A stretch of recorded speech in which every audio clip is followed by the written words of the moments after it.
Capaian pembelajaran. Apa yang dimaksud dengan capaian pembelajaran? Lalu bagaimana caranya menentukan tujuan pembelajaran dan alur tujuan pembelajarannya? Simak video berikut ini agar Anda semua mendapatkan semua insight-nya.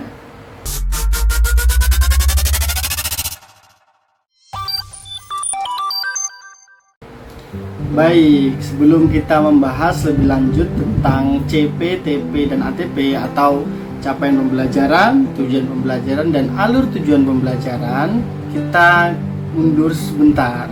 Nah, kita cek kira-kira kenapa pemerintah membuat CP, TP, dan ATP ini. Jadi, pemerintah dalam hal ini membuat CP, TP, dan ATP untuk menunjang pembelajaran di kurikulum Merdeka ini. Mengapa? Jadi pemerintah ingin menekankan bahwa seyogianya peserta didik itu menjadi fokus utama gitu ya dalam proses pembelajaran dan asesmen pembelajaran. Mengapa? Karena itu nanti akan memudahkan kita semua menjadikan peserta didik kita menjadi pembelajar yang aktif dan memudahkan kita untuk mencapai tujuan pendidikan kita di kurikulum Merdeka ini, yaitu untuk mengembangkan karakter dan kompetensi dari peserta didik kita. Nah, sudah mulai terbuka ya. Jadi CP, TP, dan ATP itu fungsinya untuk itu. Nah, lalu apa itu CP atau capaian pembelajaran? Kita lihat dalam tayangan berikut ini. Nah, jadi CP adalah kompetensi pembelajaran yang harus dicapai peserta didik pada setiap fase, dimulai dari fase pondasi, pada PAUD, dan seterusnya. Jika dianalogikan dengan sebuah perjalanan berkendara, CP memberikan tujuan umum untuk ketersediaan waktu yang tersedia untuk mencapai tujuan tersebut. Nah, sudah terbayang ya, jadi CP itu seperti apa? Sudah mulai ada bayangan. Jadi CP itu tujuannya itu CP. Capaian yang ingin dicapai itu adalah CP gitu ya. Lalu apa yang dimaksud dengan TP? Nah, TP itu adalah tujuan pembelajarannya gitu ya, tujuannya. Jadi yang tadi capaiannya apa yang harus dicapai, nah ini tujuan pembelajarannya. Jadi dari CP itu diturunkan ke TP. Nah, seperti apa cara menurunkannya? Nah, kita cek di slide berikut ini. Jadi ada 3 alternatif untuk menyusun tujuan pembelajaran gitu ya. Yang pertama ada alternatif 1, yaitu merumuskan tujuan pembelajaran secara langsung berdasarkan CP yang ada. Nah, lalu yang kedua, alternatif kedua, merumuskan tujuan pembelajaran dengan menganalisis kompetensi dan lingkup materi pada CP.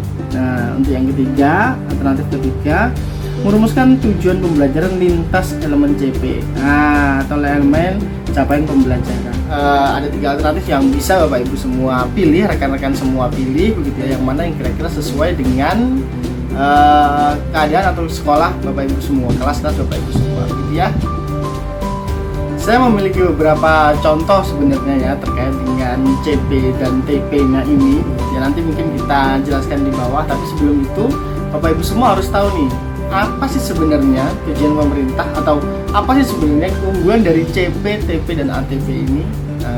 Jadi di sini ada beberapa keunggulannya Bapak Ibu semua ya. Yang pertama keunggulannya adalah pembelajaran yang fleksibel. Ada kalanya proses belajar berjalan lebih lambat pada suatu periode, misalkan ketika pembelajaran di masa Covid pandemi 2020 kemarin begitu ya. Nah, sehingga membutuhkan waktu lebih panjang untuk mempelajari suatu konsep atau mempelajari proses pembelajarannya. Nah, ketika harus menggeser waktu untuk mengajarkan materi-materi pelajaran yang sudah dirancang, pendidik memiliki waktu lebih panjang untuk mengaturnya. Oke, jadi yang pertama itu lebih fleksibel gitu ya, lebih fleksibel. Lalu yang kedua apa? Yang kedua adalah pembelajaran yang sesuai dengan kesiapan peserta didik begitu ya. Fase belajar seorang peserta didik menunjukkan kompetensinya gitu ya. Jadi fase belajar seorang peserta didik itu menunjukkan kompetensinya, sementara kelas itu menunjukkan usianya begitu ya. Nah, jadi kalau selama ini begitu kan ya, jadi setiap kelas itu juga menunjukkan kompetensinya, tapi sekarang itu ada sedikit pergeseran gitu ya, dimana fase belajar seorang peserta didik itu menunjukkan kompetensinya, sementara kelas itu menunjukkan berdasarkan usianya, diurutkan berdasarkan usianya. Dengan demikian, ada kemungkinan peserta didik yang berada di kelas 3 itu namun belajar materi pelajaran untuk fase A yang umumnya ada di kelas 1 dan kelas 2 karena ia belum tuntas untuk mempelajarinya. Jadi hal ini berkaitan dengan mekanisme kenaikan kelas. Oke, nah lalu yang ketiga seperti apa begitu ya? Yang ketiga adalah ada pengembangan rencana pembelajaran yang kolaboratif sehingga satu fase ke fase lainnya itu kan lintas kelas, sehingga wali kelas dari kelas 1 dan 2 itu harus berkolaborasi. Begitu juga dengan kelas 3 dan kelas 2, kelas 3 dan kelas 4 itu harus menyampaikan capaian pembelajaran dari setiap siswanya sehingga terbangun rencana pembelajaran yang kolaboratif. Nah, jadi itu tiga kelebihan dari proses CP, TP, dan ATP ini ya Bapak Ibu ya. Oke, lalu bagaimana contohnya gitu ya? Ini biasanya kalau guru-guru ini paling senang gitu ya kalau diberikan contohnya langsung gitu ya. Baik, jadi ini ada beberapa contoh untuk penyusunan atau ada beberapa contoh untuk penyusunan CP, bukan penyusunan CP ya, penyusunan TP-nya gitu ya, TP-nya dan ATP-nya. Nah, tapi sebelum itu ada beberapa hal yang perlu diperhatikan dalam proses penyusunan TP ini ya Bapak Ibu ya. Yang pertama itu harus mengandung dua unsur. Yang pertama adalah kompetensi. Jadi dari sisi kompetensi, hal yang harus ditunjukkan atau disampaikan oleh siswa atau peserta didik kita gitu ya. Terus yang kedua adalah lingkup materi. Jadi konsep utamanya itu harus clear, harus jelas lingkup materinya gitu ya. Jadi ada dua hal utama ini harus kita perhatikan dalam penyusunan TP-nya.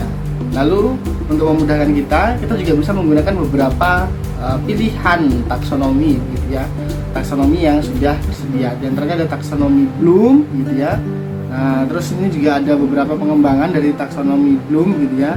Jadi ada level 1, level 2 sampai dengan level 6. Di mana mulai dari mengingat, memahami, mengaplikasikan, menganalisis, mengevaluasi, dan menciptakan. Nah, dari taksonomi di atas itu kita bisa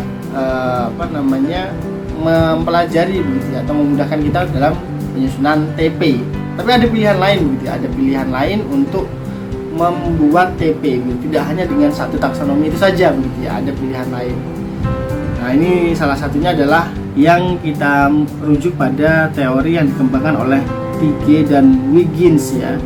Jadi ada 6 gitu ya. Yang pertama ada penjelasan, lalu ada interpretasi, lalu ada aplikasi, ada perspektif, dan ada empati, lalu yang terakhir ada pengenalan diri atau refleksi gitu ya. Nah, selain itu juga masih ada pilihan taksonomi yang lain gitu ya. Ini ada lagi yang dari Marzano juga menyampaikan ada beberapa taksonomi juga begitu ya. Ada 6 juga ini. Nah, oke. Jadi yang pertama itu tingkat 1 itu mengenali dan mengingat kembali atau retrieval gitu ya.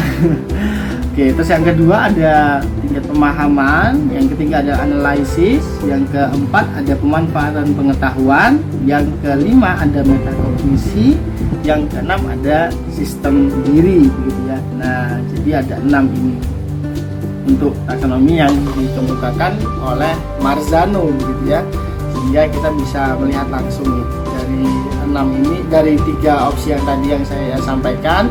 Jadi Bapak Ibu semua sudah ada yang familiar dengan taksonomi tertentu, juga bisa menggunakan hal itu dalam pembuatan TP-nya. Bagaimana ya contohnya begitu ya? Tadi kan kita sudah menyampaikan ada 3 ya, ada 3 alternatif dalam pembuatan TP ini. Alternatif yang pertama langsung dari berdasarkan CP yang ada. Terus yang kedua itu merumuskan tujuan pembelajarannya dengan menganalisis kompetensi dan lingkup materi pada CP. Nah, yang ketiga itu merumuskan tujuan pembelajaran lintas elemen CP gitu ya. Ada 3 opsi tadi. Nah, ini ada beberapa contohnya. Oke, kita geser. Oke, ini contoh untuk yang langsung dari CP begitu ya. Nah, di sini ada 2 elemen, ada elemen bilangan dan elemen aljabar. Nah, untuk menganalisis capaian pembelajarannya itu langsung dituliskan di situ dan dianalisis, lalu langsung dirumuskan untuk tujuan pembelajarannya. Di antaranya ada menyajikan nilai tempat dan urutan pada bilangan caca sampai 1000, lalu melakukan operasi hitung penjumlahan dan pengurangan bilangan caca sampai dengan 1000, menghubungkan gambar dengan nilai pecahan. Nah, ini salah satu contohnya begitu ya. Lalu untuk yang kedua, opsi yang kedua ini ada dengan cara menganalisis kompetensi dan lingkup materi pada CP begitu ya. Jadi dituliskan elemennya di bilangan misalkan begitu ya. Kompetensinya apa saja? Ada 7 kompetensi: memahami, menentukan, membandingkan, mengurutkan, mengidentifikasi, melakukan dan menyelesaikan masalah. Nah, lalu lingkup materinya seperti apa? Nah, ini ada 5 lingkup materi yang ada di dalam CP tersebut. Nah, lalu dari situ baru dijadikan sebuah tujuan pembelajaran, mulai dari menyajikan, melakukan operasi hitung penjumlahan dan pengurangan bilangan caca sampai dengan 1000. Lalu yang ketiga menghubungkan gambar dengan nilai pecahan dan seterusnya, disesuaikan dengan kompetensi dan lingkup materi yang sudah kita analisis dari CP-nya, dari capaian pembelajarannya. Nah, oke, lalu untuk yang ketiga itu ada contohnya merumuskan tujuan pembelajarannya lintas CP begitu ya. Jadi lintas CP. Jadi beberapa CP langsung dijadikan satu, lalu disusun tujuan pembelajarannya. Contohnya ini ada elemen pengukuran dan elemen geometri misalkan gitu ya.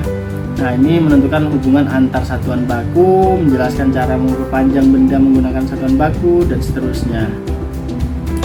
Nah, itu dari tujuan pembelajarannya begitu ya. Dari tujuan pembelajarannya. Lalu ada satu hal lagi, jadi kan ada CP, TP dan ada ATP atau alur tujuan pembelajarannya.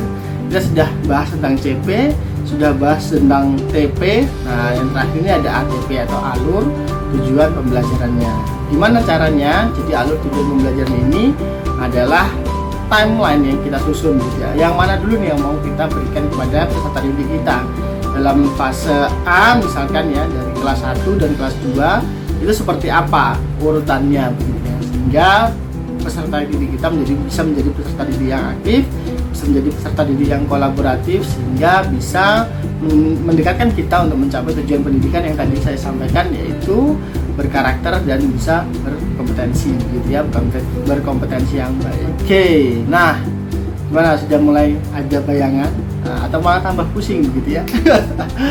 Ya, ini beberapa hal yang mungkin kita sharingkan di video kali ini. Mudah-mudahan bisa bermanfaat. Jika Bapak Ibu semua masih merasa kurang gitu ya, atau masih bingung untuk menerapkan CP, TP, dan ATP dalam proses belajarnya, dalam proses pembelajarannya, silakan Bapak Ibu semua bisa mengikuti kelas kami yang kebetulan kami juga membuka kelas di akhir pekan ini. Jadi Bapak Ibu semua bisa langsung klik link yang ada di kolom deskripsi, nanti saya sematkan. Di situ ada OPC atau online public class yang kita buka untuk pembahasan tentang CP, TP, dan ATP.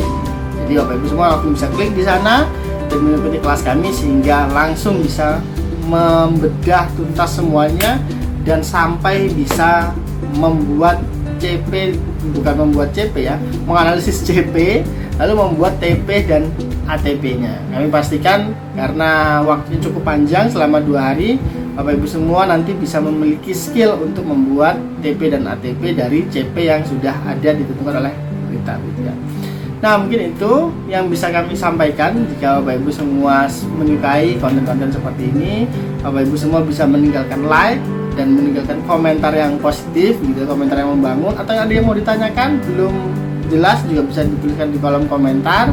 Nah, tapi juga Bapak Ibu semua juga bisa share materi ini atau video ini, bisa di-share ke rekan-rekan sesama pendidik sehingga bisa bermanfaat untuk lebih banyak orang lagi. Mudah-mudahan kita semua bisa saling membantu, bisa saling memberikan kebaikan, dan salam pendidikan.